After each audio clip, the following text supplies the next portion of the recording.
But I'm back, and I will continue on this series, which I have titled "Words That Disempower." First set of words, the first words I'm going to start off with, is that of right and wrong. We've been told that right and wrong, or right is that which is, I guess you could say, godly, or that which is the closest to so-called God's law or God's righteousness, and wrong is that of the devil. However, when we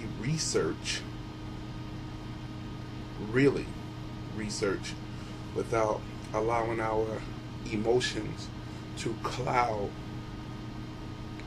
logical thinking or rational contemplation, you will find out that right, what you call right, is just what you like, what you favor, what you enjoy, and what is wrong is that which you dislike, that you really don't wish to participate in, things of that sort.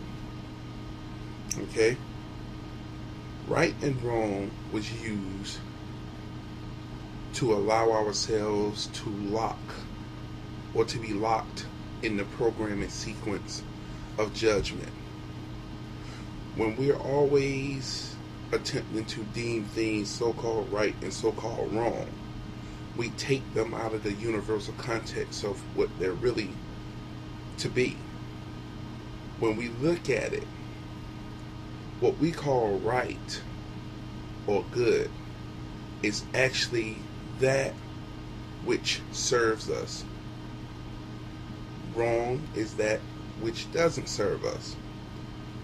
On the flip side, you will have some individuals from a negative standpoint that will see their so-called right and what serves them, and vice versa.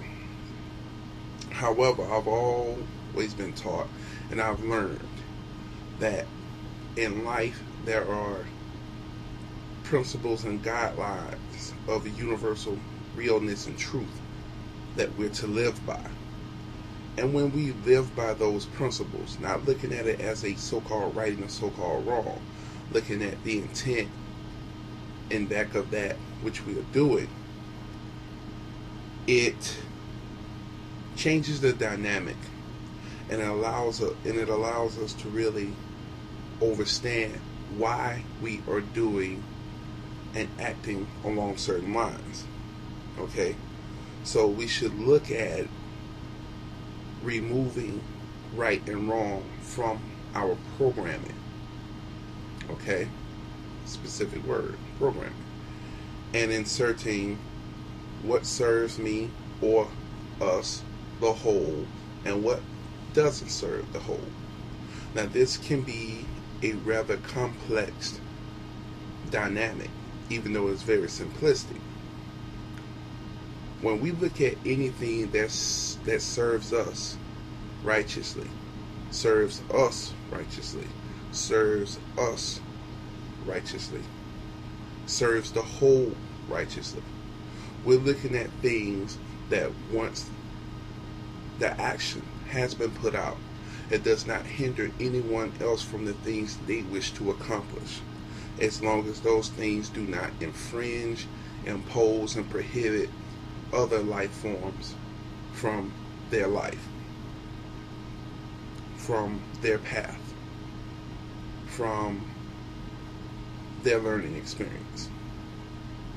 The minute we do something, as for example, where we insert laws that are supposedly to protect groups of people, and instead what it does, it infringes on the natural giving privacy of an individual, that's unrighteous, or that doesn't serve us. Okay? Now,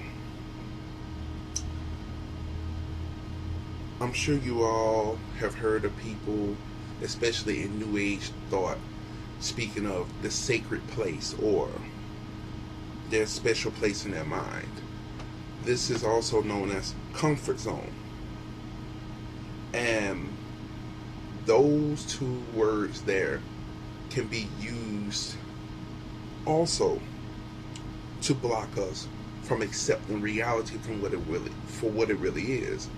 A lot of us live lives mentally, consciously.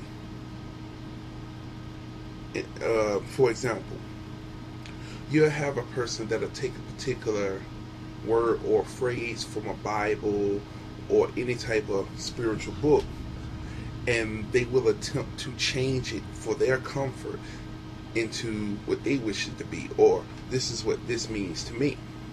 Now, you all would know from this series of videos or these series of posts, I am allowing you all to see that just because someone told you a word meant this doesn't necessarily mean that's what it is or what it references as. So that's just like if a person says tithing means me giving to the church. When you research the word tithe, it goes back to Greek. Tithe didn't have anything to do with giving money to a church or a community. In actuality, tithing had a lot more to do with meditation, specifically allowing the left brain frequency to harmonize with that of the right brain frequency, to resonate with the rest of the whole entire church or temple, which is the body. Okay.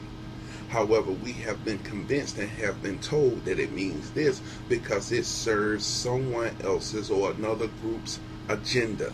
It serves their purpose. Okay? Next word is sad or sadness.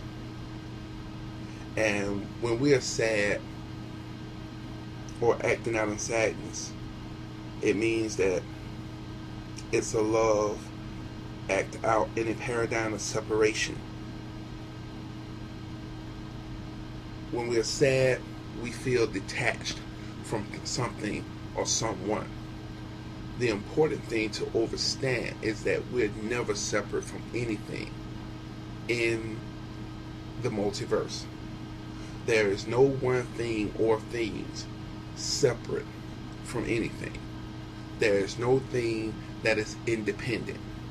Independent means that you do not rely on all that is in your environment to aid and sustain you and allowing you to learn more about yourself. And to feel that we are independent or detached is an illusion in itself. And that's why a lot of us are not learning the lessons, and we allow ourselves to get to the point of depression and all of the other negative, lower and heavy emotional mental states. Okay? Addiction. Addiction is that which is a search for happiness divided by guilt, fear, or being complete. Now, you all have noticed with people who have any addiction, whether it's through drugs or sex or certain emotional states, it's always done in a state to where when they first do it, it feels great because it gives them their high or the so-called feeling of a satisfaction. And then immediately after that, I guess you could say, that so-called happiness, they immediately allow themselves, or they immediately fall into a state of guilt. It's because they realize within themselves that what they are doing is incorrect, unrighteous, unbalanced, and it goes against the whole, or it goes against the grain. Okay? We have to understand, in order to heal from an addiction, we have to understand why we are addicted. What are we attempting to escape? What are we attempting to replace? What are we attempting to put in mind to negate other things that desire or that require attention? Okay? These are the things that we have to pay attention to. Even in sadness, why are we sad? Why are we feeling detached? Okay? That's the end of this post, and I'll continue in the next segment. Hotel.